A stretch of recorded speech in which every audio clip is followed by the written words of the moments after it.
সুপ্রিয় দর্শক, নবীদের কাহিনী দ্বিতীয় খণ্ডে আপনাকে স্বাগতম। আদমের 5টি শ্রেষ্ঠত্ব।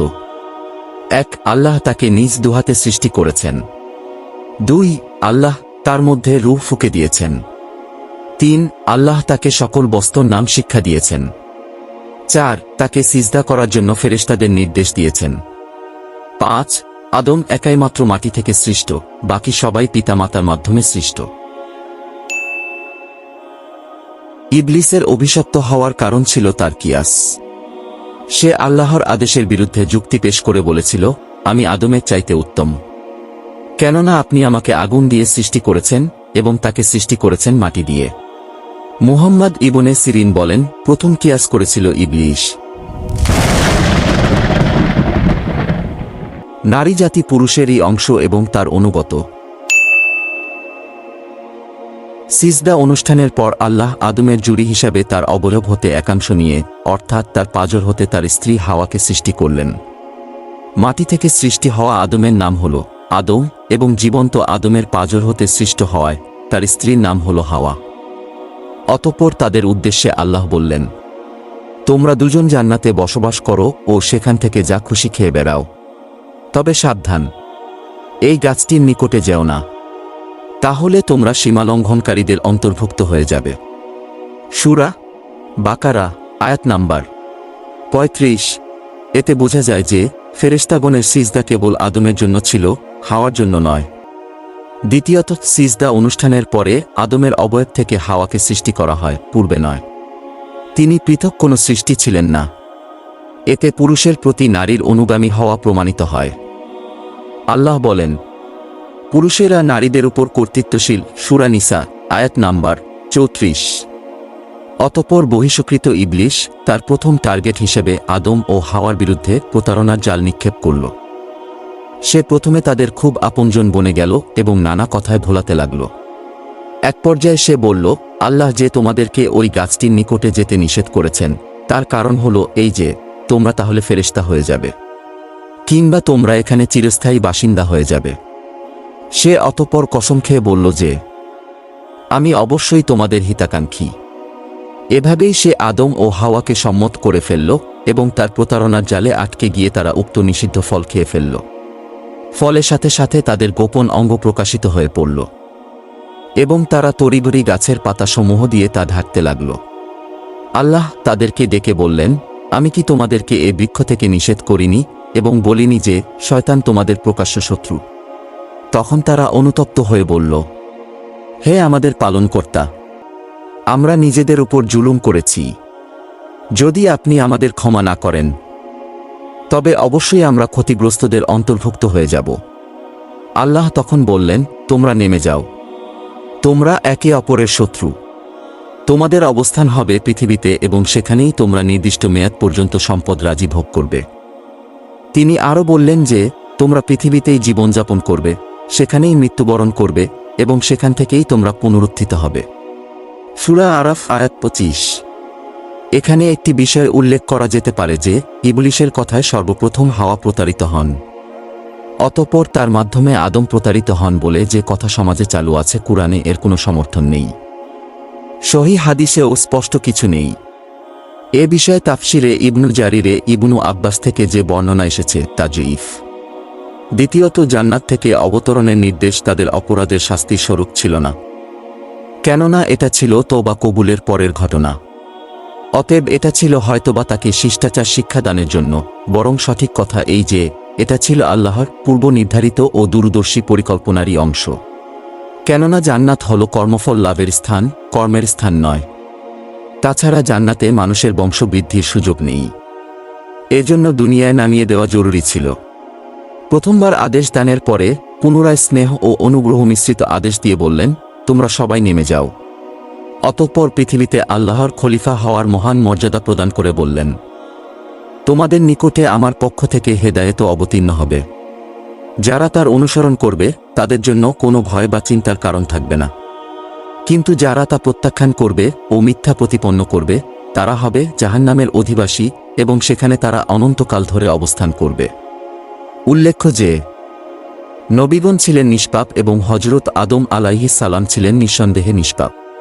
তিনি ইচ্ছাকৃতভাবে কোনো ভুল করেননি, বরং শয়তানের প্ররোচনায় প্রতারিত হয়ে তিনি সাময়িকভাবে নিষিদ্ধ বৃক্ষের নিকটবর্তী হওয়ার নিষেধাজ্ঞার কথাটি ভুলে গিয়েছিলেন, যেমন অন্য আয়াতে বর্ণিত হয়েছে। অতঃপর আদম ভুলে গেল এবং আমি তার মধ্যে দৃঢ়তা পাইনি। তোহা আয়াত 115। তাছাড়া উক্ত ঘটনার সময় তিনি নবী হননি, বরং পদস্খলনের ঘটনার পরে আল্লাহ তাকে নবী মনোনীত করে দুনিয়ায় পাঠান ও হেদায়েত প্রদান করেন। এখানে একটি বিষয় লক্ষণীয় যে ইবলিসের ক্ষেত্রে আল্লাহ বললেন, তুমি জান্নাত থেকে বেরিয়ে যাও, নিশ্চয়ই তুমি অভিশপ্ত। অন্যদিকে আদম ও হাওয়ার ক্ষেত্রে বললেন, তোমরা নেমে যাও। এতে ইঙ্গিত রয়েছে যে ইবলিস কখনোই আর জান্নাতে ফিরে আসতে পারবে না, কিন্তু বনু আদমের ঈমানদারগণ পুনরায় ফিরে আসতে পারবে ইনশাআল্লাহ। নগ্নতা শয়তানের প্রথম কাজ। মানুষের উপরে শয়তানের প্রথম হামলা ছিল তার দেহ থেকে কাপড় খসিয়ে তাকে উলঙ্গ করে দেওয়া। আজও পৃথিবীতে শয়তানের পদাঙ্ক অনুসারী ও ইবলিসের শিষ্যদের প্রথম কাজ হল তথাকথিত ক্ষমতায়ন ও লিঙ্গ সমতার নামে নারীকে উলঙ্গ করে ঘরের বাইরে আনা ও তার সৌন্দর্য উপভোগ করা। অথচ পৃথিবীর বিগত সভ্যতাগুলি ধ্বংস হয়েছে মূলত নারী ও মদের সহজলভ্যতার কারণে। অতএব সভ্য, ভদ্র ও আল্লাহভীরু বান্দাদের নিকটে ঈমানের পর সর্বপ্রথম ফরজ হল নিজের লজ্জাস্থান আবৃত রাখা, ইজ্জত ও আবরুর হেফাজত করা। অন্যান্য ফরজ সবই এর পরে। নারীর পর্দা কেবল পোশাকে হবে না, বরং তা হবে তার ভিতরে, তার কথাবার্তায়, আচার-আচরণে ও চালচলনে সর্ববিষয়ে। পরনারীর প্রতিটি অঙ্গভঙ্গি ও মিষ্ট কণ্ঠস্বর পরপুরুষের হৃদয়ে অন্যায় প্রভাব বিস্তার করে। অতএব লজ্জাশীলতায় মুমিন নরনারীর অঙ্গভূষণ পারস্পরিক নিরাপত্তার গ্যারান্টি। নারী ও পুরুষ প্রত্যেকে একে অপরের নিজের দৃষ্টিকে অবনত রাখবে এবং পরস্পরের সার্বিক পর্দা বজায় রেখে কেবলমাত্র প্রয়োজনীয় কথাটুকু স্বাভাবিকভাবে সংক্ষেপে বলব। নারী ও পুরুষ প্রত্যেকে নিজ নিজ স্বতন্ত্র ও পর্দা বজায় রেখে নিজের কর্মস্থলে ও কর্মপরিধির মধ্যে স্বাধীনভাবে কাজ করবে এবং সংসার ও সমাজের কল্যাণে সাধ্যমতো অবদান রাখবে। নেগেটিভ ও পজিটিভ পাশাপাশি বিদ্যুৎবাহী দুটি কেবলের মাঝে প্লাস্টিকের আবরণ যেমন পর্দার কাজ করে এবং অপরিহার্য অ্যাক্সিডেন্ট ও অগ্নিকাণ্ড থেকে রক্ষা করে, অনুরূপভাবে পরনারী ও পরপুরুষের মধ্যকার পর্দা উভয়ের মাঝে ঘটিতব্য যে কোনো অনাকাঙ্ক্ষিত বিষয় থেকে পরস্পরকে হেফাজত করে। অতএব শয়তানের প্ররোচনায় জান্নাতের পবিত্র পরিবেশে আদি পিতামাতার জীবনে ঘটিত উক্ত অনিচ্ছাকৃত দুর্ঘটনা থেকে দুনিয়ার এই পঙ্কিল পরিবেশে বসবাসরত মানবজাতিকে আরও বেশি সতর্ক ও সাবধান থাকা উচিত। কুরআন ও হাদিস আমাদেরকে সেদিকেই হুঁশিয়ার করেছে। মানব সৃষ্টির রহস্য। আল্লাহ বলেন, স্মরণ করো সেই সময়ের কথা যখন তোমার প্রভু ফেরেশতাদের বললেন, আমি মিশ্রিত পচা কাদা শুকনো মাটি দিয়ে মানুষ সৃষ্টি করব। অতঃপর যখন আমি তার অবয়ব পূর্ণভাবে তৈরি করে ফেলব ও তাতে আমি আমার রূহ ফুঁকে দিব, তখন তোমরা তার প্রতি সিজদায় পড়ে যাবে। সূরা হিজর আয়াত 29। অন্যত্র তিনি বলেন, তিনিই সেই সত্তা যিনি তোমাদেরকে মাতৃগর্ভে আকার আকৃতি দান করেছেন যেমন তিনি চেয়েছেন। তিনি ব্যতীত কোনো উপাস্য নেই। তিনি মহাপরাক্রান্ত ও মহাবিজ্ঞানী। সূরা ইমরান আয়াত 6। অতঃপর আদমের পাঁজর থেকে কিছু অংশ নিয়ে তার জোড়া বা স্ত্রী সৃষ্টি করা। সৃষ্টির সূচনা পর্বের এই কাজগুলি আল্লাহ সরাসরি নিজ হাতে করেছেন। অতঃপর এই পুরুষ ও নারী স্বামী স্ত্রী হিসাবে বসবাস করে প্রথম যে যমজ সন্তান জন্ম দেয়, তারাই হল মানুষের মাধ্যমে সৃষ্ট পৃথিবীর প্রথম মানব যুগল। তারপর থেকে এযাবৎ স্বামী স্ত্রীর মিলনে মানুষের বংশবৃদ্ধি অব্যাহত রয়েছে। শুধু মানুষ নয়, উদ্ভিদরাজি, জীবজন্তু ও প্রাণীকুলের সৃষ্টি হয়েছে মাটি থেকে, আর মাটি সৃষ্টি হয়েছে পানি থেকে। পানি হল সকল জীবন্ত বস্তুর মূল। মৃত্তিকাজাত সকল প্রাণীর জীবনের প্রথম ও মূল একক হচ্ছে প্রোটোপ্লাজম, যাকে বলা হয় আদি প্রাণসত্তা। এ থেকেই সকল প্রাণী সৃষ্টি হয়েছে। এজন্য বিজ্ঞানী মরিস বুকাইলি একে বম্বশেল বলে অবহিত করেছেন। এর মধ্যে রয়েছে মাটির সকল প্রকারের রাসায়নিক উপাদান। মানুষের জীবন বীজে প্রচুর পরিমাণে 4টি উপাদান পাওয়া যায়: অক্সিজেন, নাইট্রোজেন, কার্বন ও হাইড্রোজেন। আর 8টি পাওয়া যায় সাধারণভাবে সমপরিমাণে। সেগুলি হল magnesium, sodium, potassium, calcium, phosphorus, chlorine, sulphur ও আয়রন। আরও 8টি পদার্থ পাওয়া যায় স্বল্প পরিমাণে। তা হল silicon, molybdenum, fluorine, cobalt, manganese, iodine, copper ও জিঙ্ক।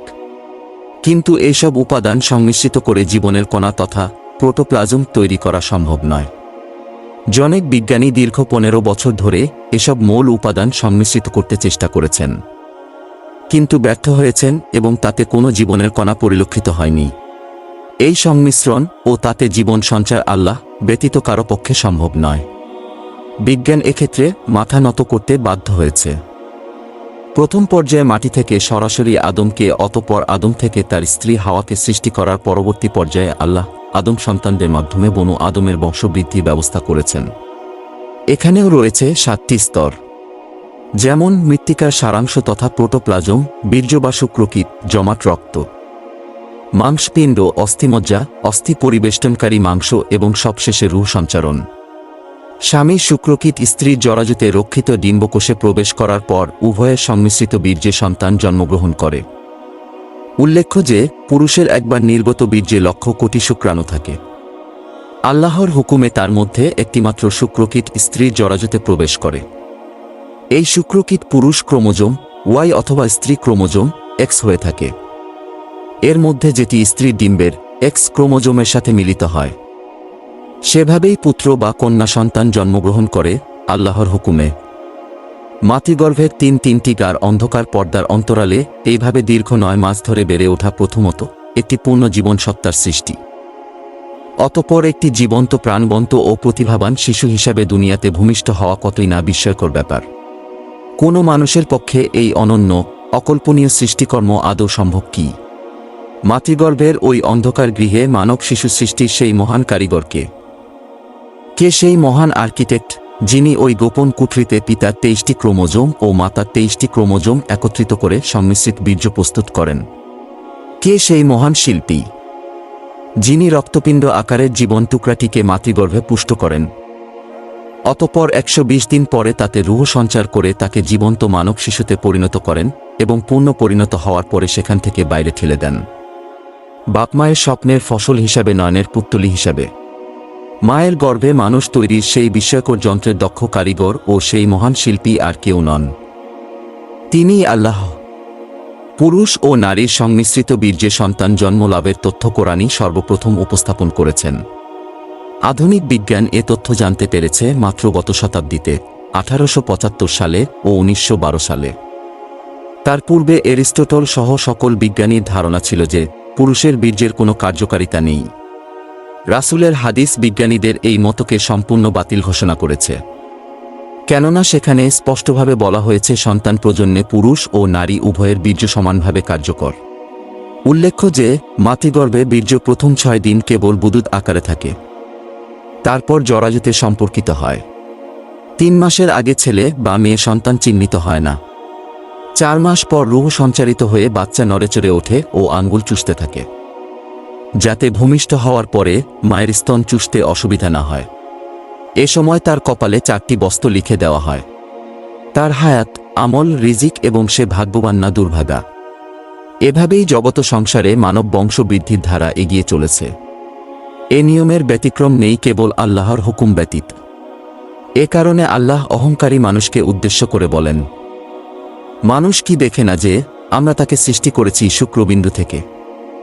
অতঃপর সে হয়ে গেল প্রকাশ্য বিতণ্ডাকারী। সে আমাদের সম্পর্কে নানারূপ দৃষ্টান্ত বর্ণনা করে অথচ সে নিজের সৃষ্টি সম্পর্কে ভুলে যায়, আর বলে যে কে জীবিত করবে এসব হাড়গোড় সমূহকে যখন সেগুলো পচে গলে যাবে। জান্নাত থেকে পতিত হবার পর হযরত আব্দুল্লাহ ইবনে আব্বাস রাদিয়াল্লাহু আনহু থেকে সহিহ সনদে ইমাম আহমদ, নাসাই ও হাকিম রহমাতুল্লাহি আলাই বর্ণনা করেন যে, আমি কি তোমাদের প্রভু নয়? বনু আদমের কাছ থেকে এই বহুল প্রসিদ্ধ আহদে আলাস্ত বা প্রতিজ্ঞা প্রতিশ্রুতিটি তখনই নেওয়া হয় যখন আদম আলাইহিস সালামকে জান্নাত থেকে পৃথিবীতে নামিয়ে দেওয়া হয়। আর এ প্রতিশ্রুতি নেওয়া হয়েছিল নামান নামক উপত্যকায়, যা পরবর্তীকালে আরাফাত এর ময়দান নামে পরিচিত হয়েছে। এর দ্বারা একটি বিষয় প্রমাণিত হয় যে জান্নাত ও জাহান্নামের অবস্থান পৃথিবীর বাইরে অন্যত্র এবং তা সৃষ্ট অবস্থায় তখনও ছিল, এখনও আছে। আধুনিক বিজ্ঞান এ পৃথিবী ও সৌরলোকের বাইরে দূরে বহুদূরে অগণিত সৌরলোকের সন্ধান দিয়ে কুরআন ও হাদিসের তথ্যকেই প্রমাণ করে দিচ্ছে। আদমের অবতরণ হল। আদম ও হাওয়াকে আসমানে অবস্থিত জান্নাত থেকে নামিয়ে দুনিয়ায় কোথায় রাখা হয়েছিল সে বিষয়ে মতভেদ রয়েছে। যেমন বলা হয়েছে আদমকে শ্রীলঙ্কায় শরণ দ্বীপে ও হাওয়াকে সৌদি আরব জেদ্দায় এবং ইবলিশকে ইরাকের বসরাই ও ইবলিশ এর জান্নাতে ঢোকার কথিত বাহন সাবকে ইরানের ইস্পাহানে নামিয়ে দেওয়া হয়েছিল। কেউ বলেছেন আদমকে মক্কার সাফা পাহাড়ে এবং হাওয়াকে মারওয়া পাহাড়ে নামানো হয়েছিল। এছাড়া আরও বক্তব্য এসেছে। তবে যেহেতু কুরআন ও সহিহ হাদিসে এ বিষয়ে স্পষ্ট কিছু বলা হয়নি, সে কারণে এ বিষয়ে আমাদের চুপ থাকাই শ্রেয়। সুপ্রিয় দর্শক, এ পর্বে এখনকার মতো এখানেই বিদায় নিচ্ছি। আগামী পর্বের জন্য আমাদের চ্যানেলে সাবস্ক্রাইব করে বেল বাটনটা অন করে রাখুন আর লাইক এবং শেয়ার করে পাশে থাকুন। আসসালামু আলাইকুম ওয়া রাহমাতুল্লাহ। সুবহানাকা আল্লাহুম্মা ওয়া বিহামদিকা আশহাদু আল্লা ইলাহা ইল্লা আনতা আস্তাগফিরুকা ওয়া আতুবু ইলাইক।